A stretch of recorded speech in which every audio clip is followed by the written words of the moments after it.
Okay, let's go over a simple parking lot warm-up. The purpose of a warm-up is just to get your body temperature up, increase your heart rate a bit, and start activating some of the main muscles you're going to be using on the hike. So while I'm going to go over some examples for you, these aren't the end-all be-all. Feel free to add in whatever makes you feel good and whatever makes you feel ready for the trails. So let's start with our neck and our shoulders because they're going to be carrying our backpack. So something as simple as neck circles. You could go back and forth like this, and once it feels ready, do a full revolution like this. Back up in these angles is often uncomfortable for people, so just modify the range based on your comfort levels. I like to do about 5 to 10 of these. You could even hold the stretch for a good 10 to 30 seconds, bending your ear to your shoulder. Then let's do the shoulders. Same thing, I just like to do some shoulder circles. So shrug up, squeeze back, drop down, bring them forward. You could do 5 in this direction, and then we'll repeat and do 5 in the other. Now let's warm up the mid-back. You could cross your arms, or it doesn't really matter, and then you're gonna rotate like you're looking over your shoulder. Try to keep your hips stationary though. We don't want to be rotating through your knees and your hips. That's going to ensure that we're actually twisting through the mid-spine 5 to 10 times each side. For the low back, and you're going to get a bit of the legs with some of these as well, we could just simply bend forward. So stretch it out that way, come back up. With this one, the point of it is to roll through your back. Don't worry about having a straight back with this. You're going to feel a stretch in your hamstrings too. You could try 3 to 5 of those. Let's do some back extensions as well. You'll feel some pressure once you get to your end range. Hold for maybe like 5 to 10 seconds and then come back up, and same thing, we'll try 3 to 5 of those.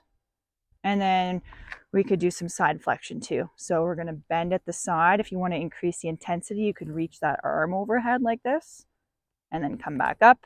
You could alternate, or you could do all 3 to 5 reps in one direction and then switch and go the other way. Now time for the hips, and they're going to get a bit of the lower leg too with some of these movements. There's lots we can do for the hips, and you might want something again to balance on, but you can also try doing these without. Hiking poles would be an option too if you have those, if you don't have your car near you.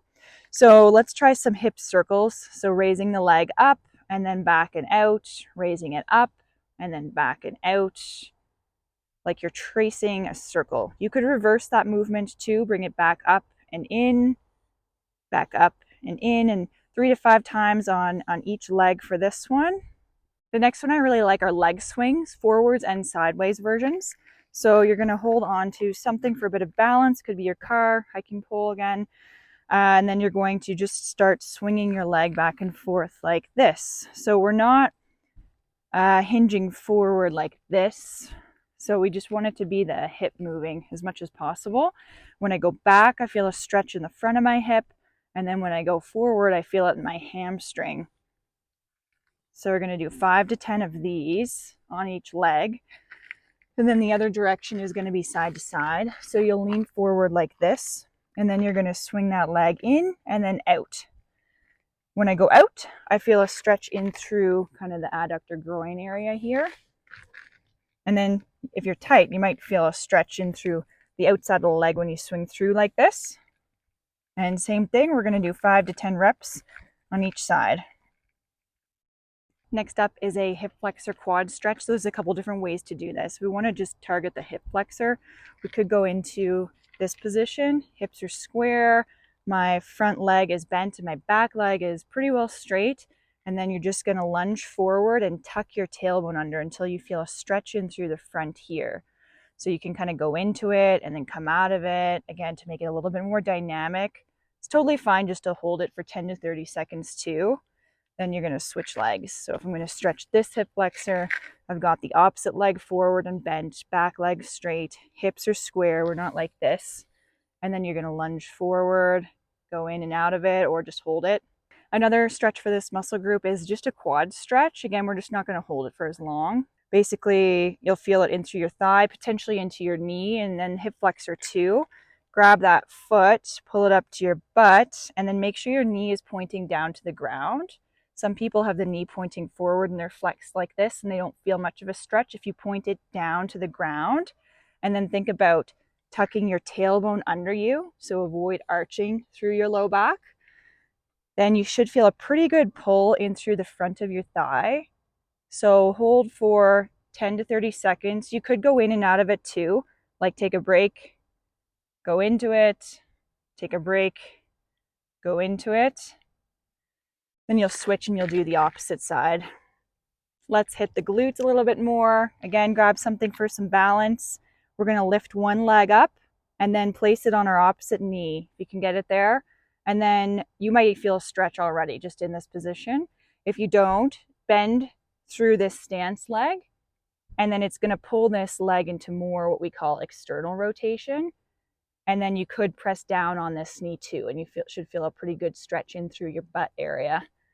Same thing, you can hold it for a little bit and then come out of it and then go back into it and then come out of it, or just hold it for 10 to 30 seconds as well. Then you'll switch and then you'll do the other side. Let's get the hamstrings. You might feel this into your calf too, which is great. So for this one, I like putting one leg forward like this. I have a little micro bend in that knee, little bend in this knee too. And then I'm going to hinge forward. So it's okay if you round a little bit through the back. When I say hinge though, I'm talking about moving at your hip joint here. And then you're going to sweep your hands down to the floor like this. And you should feel a bit of a tug down the back of your leg. Then you'll come back up and then you'll repeat it. Come back up and then repeat it. And then you can try the other side. So you could alternate these, like you could go back and forth, or you could just repeat it on one side. Some of my favorite ways to prep your muscles for hiking are literally just doing some body weight movements like squats, lunges, and calf raises. So modify this according to how your body's feeling. Maybe you need to start with some quarter squats. If you can go a bit deeper, that's great. If you're at a place where you can squat all the way to the ground, let's incorporate some of those. So we're activating through full range, 5 to 10 reps of those. Then we'll add in some reverse step lunges. Hold something for balance if you need to. And then I also mentioned calf raises. So again, feel free to use something for balance. You're going to raise your heels up and then back down. You could do this a few different ways. You could do less reps and hold this position for longer, or you could do more reps and just don't hold it for as long. You could also go onto your tippy toes and walk around for 10 to 20 steps. Another version I like is actually leaning up against your car so that your ankles are bent like this and we're pressing up for more of an angle. So it's going to simulate more your calf having to activate from a stretched position, which is what's going to happen when you start going uphill. Another good one to prep your ankles and your feet for hiking would be tib raises. So you're going to lean against your car and then move your legs out like this. And from here, you're going to lift your toes up, hold it for about 5 seconds, then drop back down. Lift, hold, drop back down. You're going to do about 5 to 10 repetitions of this.